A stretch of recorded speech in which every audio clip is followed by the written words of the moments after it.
Awesome. Hey, welcome. Good morning. Good morning. We are wrapping up communication breakdown this morning, and like I said, been a crazy week for a lot of us. I know we lost power for a couple hours, a couple people lost for a couple days, and it's amazing how that just totally throws off your week. But I hope you had some sweet times in there where maybe you were able to minister to other people and even let them use your shower or whatever. What an awesome opportunity we have for ministry in times like this past week. Get ready again. This was another one coming on Tuesday. Sorry, I just got to keep something out there. So, hey, but awesome. We're wrapping up the series Communication Breakdown now. If this is your first week here, let me catch you up. 2 weeks ago, we talked about the fact that in our culture, we have lost the ability to empathize with each other. Part of it's been impacted by technology and how that has become a primary source of communication with each other. We've totally forgotten that people have feelings. Or we know they have feelings, and we know now we can avoid having to see or experience those feelings by putting a distance between us. Last week, we talked about how we are in a culture of bickering, arguing, protesting, putting up your opinion because you have freedom of speech, therefore you have the right to say whatever you want and not worry about the consequences. But the problem is, there are consequences. And we talked last week about how we need to listen. And I gave you an acronym at the end. Let's see how many people remember this. It was PLUS. Pause, listen, understand, speak. There we go. Awesome. And as I said, I think the second service, I said sometimes we need to be okay, you know, we need to listen, understand, and repeat before we actually speak. Today we're just going to wrap up, and I'll be honest, as I looked at what I was going to talk about today, this technically could have been at the beginning, but I felt I wanted to focus on this at the end, because really it gets at the root of this whole issue that we need to really think about with our words. Because words is what we communicate with, oftentimes. Yeah, there's nonverbal and all that, but words are the most memorable things that we do. And I'm going to talk about the power of words today. And just how we need to take that very seriously. Now, a couple of years ago, a good friend of mine, he was actually leading a group at our church. He was a co-leader with another guy, and it was an awesome group. It was for people recovering from addictions, and just they had this passion for it. And one night after their group, his co-leader accidentally left like some of the stuff there, including his credit card and so on. So my friend texts him and says, "Hey, left the credit card here. Can I get it to you tomorrow morning?" Because he knew he'd be stopping by church in the morning. Guy said, "Yeah, no problem." So, you know, whatever. Night goes on, they go to sleep. My friend goes back into church the next morning, and he's just working because he was working at the church, and he gets a text message from his co-leader, and it said, "Did you get my credit card, you blankety blank blank blank?" Except it didn't say blankety blank blank blank. Okay. It was this huge profanity at the very end of it. And my friend was like, "What on earth? Why on earth did he just like go off on me for no reason and start using profanity against me?" And it shocked his system. He wasn't sure. And it bothered him for a couple of hours because he wasn't able to, the guy wasn't responding to his text or anything. Because he even texted him back and said, "Why such strong language with me? I have it." Well, a little bit later, he gets a phone call from the other guy. Here's what happened, okay? How many of you text by talking into your phone? Okay, my wife teases me for this because sometimes I just don't feel like typing. So I'll put up Siri and say, you know, "Here's my text." And so what happened was his co-leader decided to send a text that way. So he asked him, "Did you get my credit card?" At the same time, he's driving on the Baltimore Beltway. Car cuts him off, and the words spit out. He did not even realize that the last word sent out to him, hence the misunderstanding. But, yeah, be careful. There's a couple morals to this story. Number one, stop to talk to text when you're in traffic, okay? Especially if you're texting your mom. That would not be good. So, second thing is that words do have power. They can literally wreck a person's day. Even just a few words can wreck a person's day.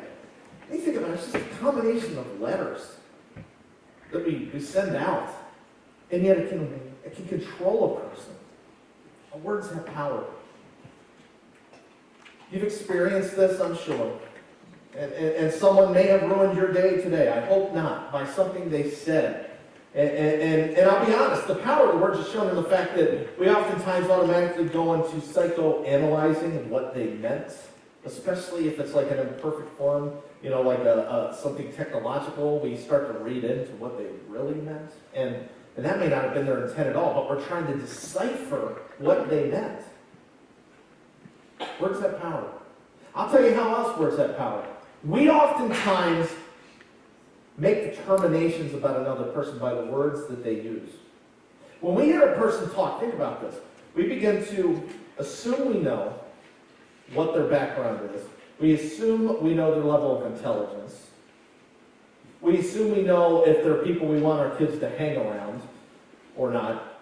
We make a lot of assumptions based off of just words that come out of a person's mouth. They may have an accent, and immediately we can easily rush to judgment because of what kind of accent they have. Because they have a Massachusetts accent, okay? Where they, the letter R is a mystery to me, and I'm still figuring that out. The second R and everything. I don't get that. But guess what? As much as you may judge a person, for how they may pronounce their words, up in the north, people in the south, we judge them oftentimes because they've got a drawl. I lived in West Virginia, so I remember the drawl. I got used to it. We make judgments by words. And we have to be incredibly careful about this. My whole big point this morning is this. It's that the potency of my words relies on my life's deposits. Words are powerful. And the potency of them and what they do really depends on my life deposits. I'll explain what I mean by that in just a second. If we were to be able to view every word that comes out of our mouths as a potential bullet or something potentially healing for another person, if we could visibly see every word that comes out of our mouth, I think we would change how often we talk, if we knew that. Because we would see darts come out of our mouth that we would not want to come out. We would not want to injure a person, and yet they do. So let's talk about this issue of potency of our words, power of our words, and the life's deposits. We're going to look at a few passages of Scripture in just a second. If you have the Hope Church app, you can follow along in there. Take a look at them and follow along, and we're also going to have them up on the screen. If you think of it, the power of word is covered in the Bible, starting at the very beginning.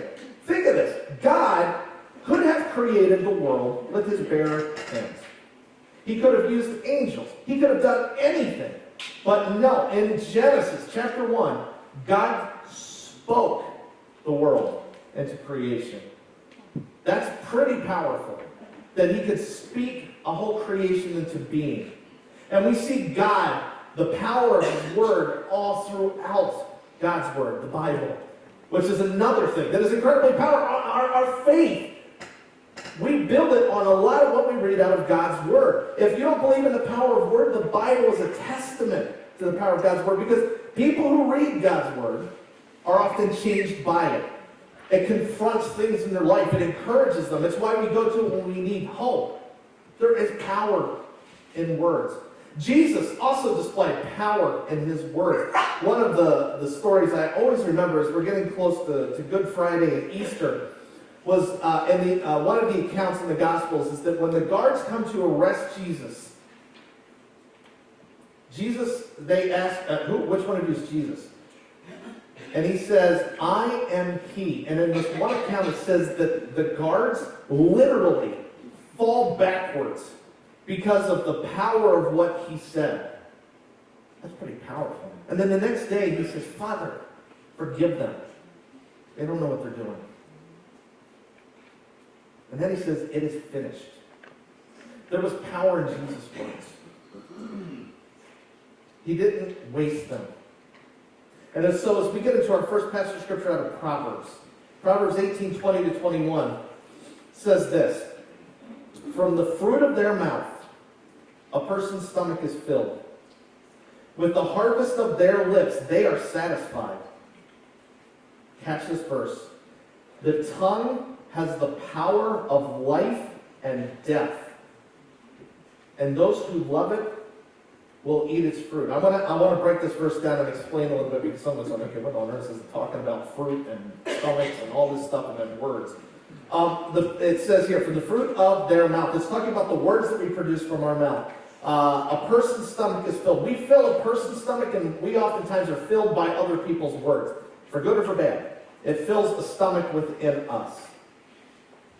And we harvest those things. When I communicate with a person, when I say encouraging words, it fills that stomach, if you will, of theirs. When I say hurtful and mean and angry things, it also fills their stomach, but not in a good way.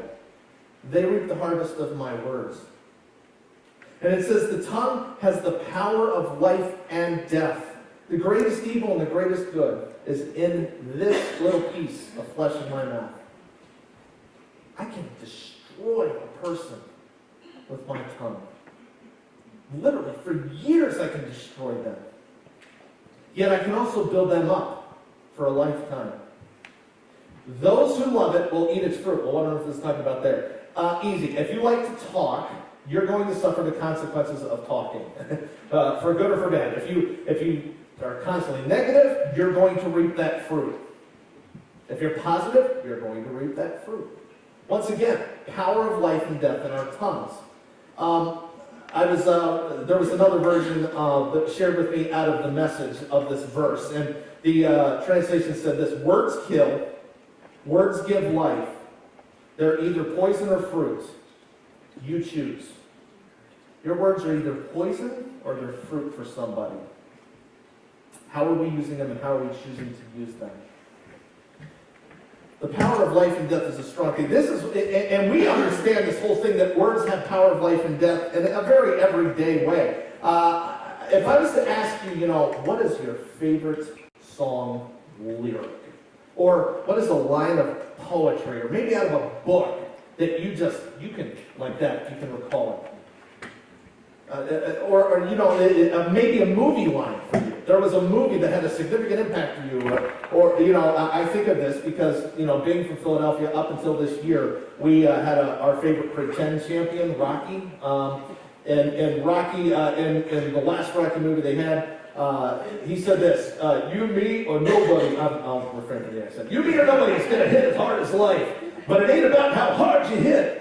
It's about how hard you can get hit and keep moving forward, how much you can take and keep moving forward. That's how winning is done. And I heard that line, I'm like, yeah! And then our football team kept losing. So anyway, there are lines of songs I can recall that just to this day, that last song that we just did, Lord, I Need You, 18 months ago, huge song in my life.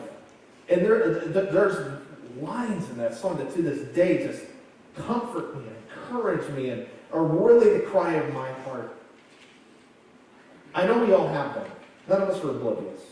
This is why some of us quote movies endlessly. Just because they met some need in us because they were really funny or whatever. My brother and I went through that phase where we quoted like every line from Dumb and Dumber. And it was because it filled this void of us of funniness. And it made life happy, or life happy and so on. But there are powerful lines that we'll always remember. It's also why some of us have encouragement notes that maybe somebody sent us, or a letter that somebody sent us, or a message somebody sent us, or maybe a love note from somebody that had lines in it that you're like, wow. It reached to a place that other people weren't able to reach inside of you. And even today, it may be years after the fact, you can still read it, and it still just emotes something inside of you and stirs something inside of you. It's also why some of us were teased and picked on as kids, as middle schoolers, as high schoolers, as adults. And it's amazing that those of us that were bullied and picked on can, to this day, in my adult life, I can still remember the faces of the kids who made fun of me. I can remember the names they called me. I am 42 years old. It happened when I was in middle school and elementary school. And guess what? Sometimes, if I reflect back on those and I allow them to, the daggers are still there. It's been 30 years. Don't say that your words do not carry power. Oh, they do. They very much do. And sometimes, even in the case of those that were made fun of or bullied, you carry them for years. You begin to believe what was said, that you are nothing, that you aren't important, that you're worthless. And you carry it, and carry it, and carry it, and you have insecurity for years. There's the old adage, sticks and stones may break my bones, but I think we need to change the ending. Sticks and stones may break my bones, but words can destroy me for years. Because they do. They may not do any outside damage to me, but man, the internal damage is horrific sometimes. I was reminded of the power of my words and how shocking they can be sometimes, and we forget, because I have these things in my house called children, and it's amazing. They repeat things you say. Now, just put your mind at ease, no profanity in our home, but there's certain phrases that I would say and I don't think anything about it. And all of a sudden, my kids are saying it. I'm like, oh, you probably shouldn't say that. Actually, there's other things I probably shouldn't be saying that. So, it's a reminder to me of the power of words. And they're catching on to it because now they'll use it when they stub their toe. So, it's interesting. Our words impact not just us, it impacts many other people. The Midrash, which was an old commentary on the Bible in Hebrew, the Midrash actually said the evil tongue slays three people: the slanderer, the slandered, and the listener. Your words are not independent. They impact three different sets of people. You better believe your words are powerful. And it ended with those who love it. Those you will reap consequences, as I said a second ago, for your words. We talked about this last week. We don't have to revisit it. There's going to be consequences. Even your vain words will reap consequences. Even words that you didn't really mean, and maybe you said jokingly or whatever, they're going to have consequences because you don't know how they are impacting people around you. You have no idea. So, what else about this? We talked about the tongue. We just brought this up. Well, the Bible gives us a passage that many are familiar with out of James 3 that talks about the tongue. I'm not going to spend a lot of time on it, but I do want to read this passage because it speaks for itself, just like last week. James 3, 5-11 says this: likewise, the tongue is a small part of the body, but it makes great boasts. Consider what a great forest is set on fire by a small spark. The tongue also is a fire, a world of evil among parts of the body. It corrupts the whole body, sets the whole course of one's life on fire, and is itself set on fire by hell. Verse 7 says, all kinds of birds, animals, reptiles, sea creatures are being tamed and have been tamed by mankind, but no human being can tame the tongue. It is a restless evil, full of deadly poison. Some say uncontrollable in other versions. And it ends with this in verse 9. With the tongue, we praise our Lord and Father. We sing great worship songs. Oh, you are so awesome. Your name is above all names. And with it, we curse human beings. You're nothing. You're worthless. You're so dumb. Who have been made in God's likeness. Out of the same mouth came praise and cursing. My brothers and sisters, this should not be. Can both fresh water and salt water flow from the same spring? Think of that. It's not even saying flat out that we curse God. It's saying we're cursing people made in the image of God. And therefore, indirectly, we're cursing God when we are bashing and belittling and demeaning other people with our mouth. And then you can't tame the tongue. It doesn't say, well, here's 3 steps on how you can tame your tongue. It says you can't tame it. Well, what are we to do? We can't tame the tongue. That's a problem, right? But we can oftentimes do something about what feeds that tongue. And I'm going to explain with this next passage of Scripture what I'm talking about. We know how evil the tongue is, and he starts to refer to it here. How can fresh water and salt water come out from the same spring? Jesus talks about this because in Luke 6:43-45, Jesus says this: no good tree bears bad fruit, nor does a bad tree bear good fruit.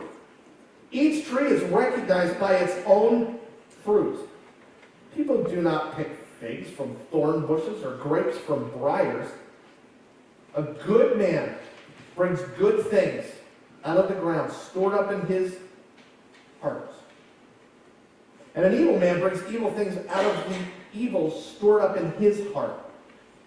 For the mouth speaks what the heart is full of. The mouth speaks what the heart is full of. So, you get to be blessed this morning with some of Dan Albin's artistic elements here. So, my dad is an artist. I'm not like him. So, Jesus uses this illustration of a tree and talks about how trees and fruits and all of this, put some roots down here. And this is, I will be auctioning this off afterwards, and I will autograph it for you. So, now, Jesus talks about the fact, you know what? There's fruit in our life. We have fruit, and it's our mouth. Our mouth says a lot of words. And those words are interpreted any different kinds of ways. Because sometimes we have angry words. Sometimes we have bitter words. Sometimes we gossip. Sometimes we slander. Now, oftentimes, like especially when we're dealing with our children, we look at these fruit on the tree and we're like, well, you should stop swearing. You should stop gossiping about that person. You should stop, being angry. And this is oftentimes, I think, how we do it. We say, obviously, that's the problem. You're saying this, you're saying this, you're saying this. We view the words as the problem. Jesus says this, according to this passage of Scripture. This isn't the problem. This is a symptom. Because, lo and behold, all of these are interrelated down here into the roots of the tree. There's something below why we keep doing this. I'll throw out a few. I had to one time deal with a person who was dealing with a lot of slander and gossip and divisiveness within a church. And when it really boiled down to it, they were angry at, and I'm going to go super deep, God. Let me explain how they were angry with God. They didn't like the leadership. They didn't like the direction the leadership was going. And yet they were ones that said that they trusted and prayed for God to put those leaders into place. If you really get to the root of things, there was some anger at God. There was a lack of control that they had. There was, sometimes some of these words come out because of pride. There's deeper heart issues at the root of why we say so many of these things. There's deeper reasons why we lack our trust in God, or we're unforgiving. We have unforgiveness in our hearts, so we're bitter, or we slander against a person, so we're unforgiving. All of these things to get at this point. You hear how a person talks? Don't judge a book by its cover. Because 99% of the time, there is something deeper here. And you want to go an extra step? Sometimes this is out of this here. This is called soil. This is the environment that oftentimes we are put into. You know what this is. You get it with a certain group of friends. You get it with a certain group of peers. And that almost leads to this pride and this anger at God and unforgiveness. And that all of a sudden bubbles up. And this all feeds up into here. And it comes out of our mouth in the form of gossip or slander or anger. Our hearts control what our mouth says. So if you come at me and it's a complaining heart or, angry words or something out of your mouth, there's something deeper there. I can deal with it and say, well, you know what, you shouldn't say angry words. Say happy words. For every angry word, say 3 happy words. And maybe that's a practice to do it. But there's a deeper heart problem that we have to confront in our life. If we're struggling with these areas, we got to identify this. And we better identify, are we in an environment, are we in an atmosphere that is making things even worse? Are we around a group of people that is making things worse? Are we bringing content into our lives that is making things worse? Practical example here, and I'll keep it PG-13. Another individual I had to deal with who was speaking very inappropriately to young women and had to deal with them. Okay, I could have hit it right at the surface. Don't talk to young women that way. That was the fruit. When you got to the root of it, there was an addiction issue with things he was watching and things he was looking at. And he consumed so much of it. That was the environment, that there was a discontentment and a heart full of lust that came out with this inappropriate speech. See, I could have dealt with the inappropriate speech, but I had to deal with something else. The discontentment, the anger at God that God had not brought someone into his life to marry and to have as a wife. And it just boils up. Don't judge a book by its cover. There's power in those words, and they reveal something about what we're depositing in their heart. Jesus said there, what's stored up in a person's heart. Another word that is used is the treasury of your heart, the bank account of your heart. We all have a bank account in our heart, and we're filling it up with something. All of us, every day at work, we're filling it up with something. We watch TV, we're filling it up with something. We talk with our friends, we're filling it up with something. And all of that comes out. Hopefully this impacts us, that we start making some wiser decisions about the environments we put ourselves into, so that we're being filled up with good things, so that good things come out of my mouth, rather than ugly, nasty things. Ephesians 4:29, I want to just bring up real quickly, not going to spend a lot of time on it, but Ephesians 4:29 is one that is, I think I memorized this when I was 10, and it's always stuck with me. Do not let any unwholesome talk come out of your mouths, but only what is helpful for building others up, according to their needs, that it may benefit those who listen. Unwholesome talk here is talking, literally it means something that causes decay and rot. I remember this old illustration back when I was in youth group. They would always talk about, well, if we put in a rotten apple in with a bunch of good apples, what happens to the rest of the apples? They rot, so stay away from bad friends. And there was some truth in that.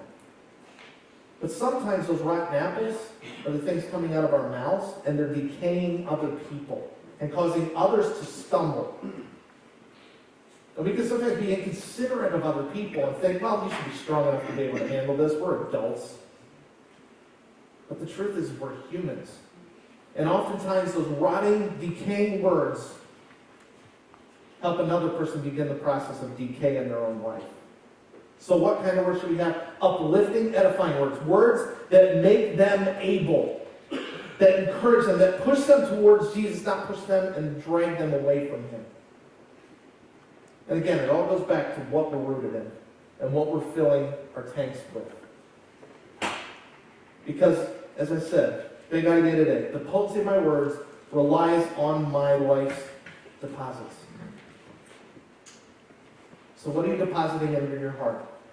What environment are you in that is putting deposits into your heart? Is there something that has to change? Is there a group that you need to stop hanging around? Is there content that you need to cut out of your life? I'll be honest, back as a kid, there were certain songs that I knew would make me feel good. But there were also certain songs that when I was having a bad day, it would make me feel worse. And I would listen to them intentionally because I just wanted to be down. Words are powerful. Be careful what you're putting in, and be careful what's coming out. And make sure we're getting at the root of the problem. My challenge today is this. It's out of Psalm 141:3. And it just says this: set a guard over my mouth, Lord. Keep watch over the door of my lips. This person's literally saying this: God, put a security guard in front of my mouth before I say something dumb. Sometimes we need that. We need that person there that's going to keep our tongue in check and keep it and protect it from saying something that may be harmful or cause decay in the life of another person. We need to fill up this bank account with healthy things. We need to get into God's Word to begin to fill us up with His Word that does bring life and does bring holiness and righteousness into our life, so that those things will then proceed out of our mouths. It doesn't happen by accident. The stuff that comes out of our mouths that is detrimental is not an accident. It didn't just happen one day. It was put there, whether intentionally or unintentionally. So what needs to be examined in your life? What needs to be examined? What environments? What roots? And maybe you know that you have a bitterness problem or a slander problem or whatever it is. What's at the heart of that? Maybe we just have to go to God and say, God, I need you to reveal what is the root of this? What is causing this anger and this bitterness out of my mouth? I am a nasty person towards people who are doing nothing, and I snap at them. What's at the root of that? Pray that God reveals that. Start to do some soul searching and evaluation. What is at the heart of why I am so unhappy? I remember that some of the times in my life when I really struggled with my language, I'll just use the illustration of profanity or cursing or whatever. In my life, times that I had times to struggle with those, when I look back on those, they were times in my life when I was angriest with God, and my relation with Him was not in sync. And the frustration just welled up in me, and it exploded out of my mouth. Because I wasn't putting good stuff in here. There was a root problem that had to be dealt with inside of me. What needs to be cut out of your life? What environments or fuels have you been partaking in? And what do you need to reduce and get rid of? And this isn't about, I'm not going to give you, these are the type, for, again, movies and music, I use that just so it's a very practical example for many of us. I'm not saying this is what you should and should not listen to. You're going to have to discern that. If that's putting unhealthy deposit into your life. I'm not going to sit up here and say that to you. But it also may be those circles of friends that you hang around that you know when you get with them, you know your talk and your thoughts go down. How can you control that? Does that need to go completely? Do you need to be more in control of that situation? What needs to be healed in you? Or who do you need to heal? We know that we have used words to destroy people. We know that we have torn people down. My challenge to this morning to you is that by this evening, I want you to go to God to ask God to reveal people that maybe you need to go have a talk with and ask forgiveness, because the power and potency of your words impacted them deeply, wounded them, and you know it. Maybe it's somebody that you harmed unknowingly. What healing needs to take place between you and another person? That the power of your words coming out may be, would you please forgive me? That may be healing to another person when you ask for forgiveness for things that you said and you did, and cutting that towards them. Came across a story that was really, really good. It says this: there was once a little boy who had a bad temper. His father gave him a bag of nails and told him that every time he lost his temper, he needed to hammer a nail into the back of a fence. The first day, the boy had driven 37 nails into the fence. Over the next few weeks, as he learned to control his anger, the number of nails hammered daily gradually dwindled down. He discovered it was easier to hold his temper than to drive those nails into the fence. Finally, the day came when the boy didn't lose his temper at all. He told his father about it, and the father suggested that the boy now pull out one nail each day he was able to hold his temper. The days passed. The boy was finally able to tell his father, "All the nails are gone, Dad." His father takes his son by the hand, leads him to the fence where he had done all the nailing. He said, "You've done well, my son, but look at the holes in the fence.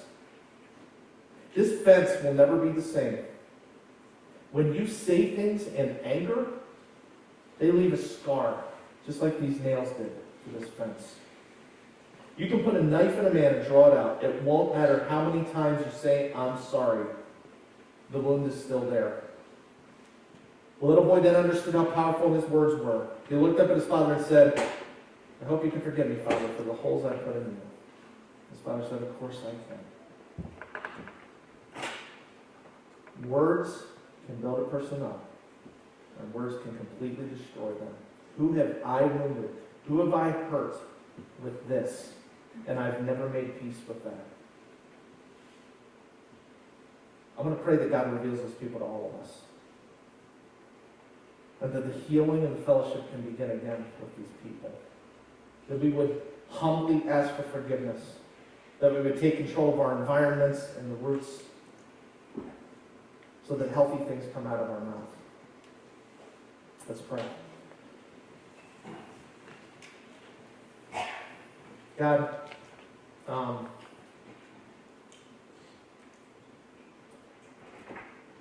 many times I have used vain words that have decayed a person, that have scarred a person and wounded them. Jesus, I ask you would help us to be people that make sure that we are rooted in good soil of your word, around people who are building us up in you, pushing us towards living a holy life. Lord, that good things, edifying things, things that will make people able and build them up in their relationship with you would come out of our mouths. Lord, may we not claim freedom of speech or any other excuse for our behavior, God. We want to be rooted in you. We want to speak as you spoke. We want to love as you loved. Father, if there's anyone in here who needs to seek that peace and forgiveness with the person that they wounded with their words, whether they know the other person knew it or not, I ask that today and this week would be a time of tremendous healing in that relationship. That this would be a time of humbleness and asking forgiveness and, Lord, reconciliation in those relationships. Lord, if it's a husband and a wife, if it's a child and a parent, if it's a friend, if it's a mom or a dad, Jesus, help us to be people that build others up with our words and understand the potency of them, that we may be careful with every word that we speak. We ask this all in the name of Jesus. Amen.